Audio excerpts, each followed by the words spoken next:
Dunia ni tempat ujian. Siapa yang dapat jawab elok, dia akan berjaya. Yang tak jawab, dia akan gagal.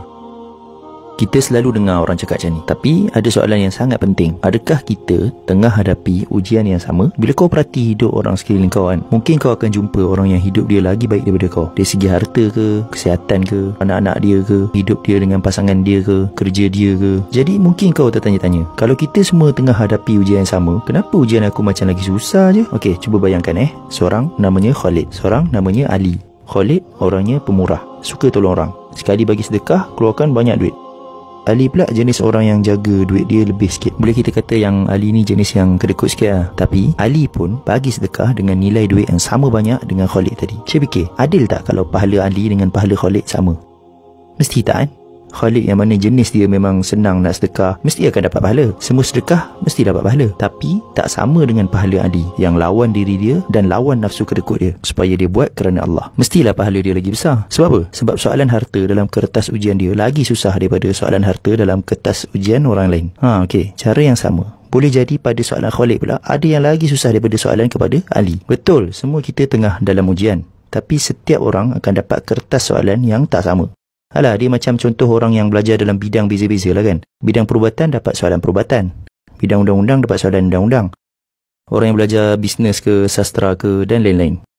Walaupun soalan setiap orang tak sama, tapi kalau kita cek, sebenarnya semua kertas mesti akan ada 3 tahap soalan. Soalan senang, macam soalan harta kepada Ali tadi contohnya. Walaupun soalan tu senang, tapi dia tetap dapat markah. Dan markah tu boleh jadi menyebabkan kau berjaya dalam ujian kau. Ada juga soalan tengah-tengah. Soalan yang ada orang tahu jawab, ada orang yang tak tahu jawab. Macam benda yang kena kat kita hari-hari lah. Kita teragak-agak, ni betul ke pilihan kita ni ke salah ke? Dan ada juga soalan yang susah. Tadi kita cakap, yang soalan setiap orang tak sama. Ada orang soalan dia susah dalam bab kesihatan, ada orang dalam bab harta, ada orang dalam bab kahwin. Soalan susah ni adalah untuk dapatkan pelajar yang cemerlang. Soalan yang akan bezakan antara orang yang lulus dengan orang yang lulus dengan cemerlang. Tapi kau kena ingat, Allah tak akan tanggungkan satu jiwa tu kecuali apa yang dia mampu. Tuhan kita tak akan letakkan kita dalam satu ujian kecuali sebab dia tahu yang kita mampu buat. Kesimpulannya, Tuhan kita bagi kita semua soalan ujian yang tak sama, yang sesuai dengan kemampuan setiap orang. Dan setiap orang akan dikira sendiri-sendiri. Kita buat soalan yang tak sama, tapi keputusan akhir kita semua sama. Ada orang jawab betul, ada orang jawab salah. Ada orang jadi orang yang cemerlang,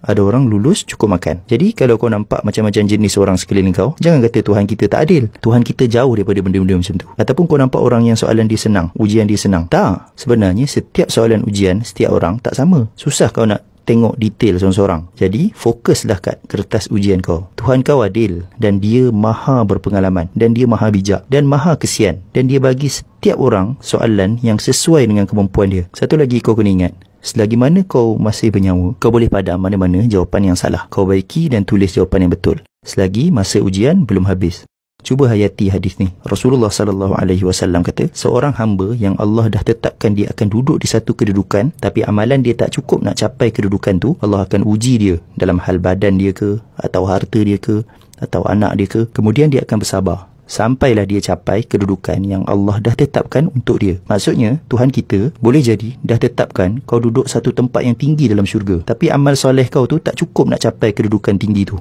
Jadi Tuhan kita bagi kau ujian yang tertentu, kau pun sabar, kau pun terangkat pergi kat kedudukan tinggi kau yang ni.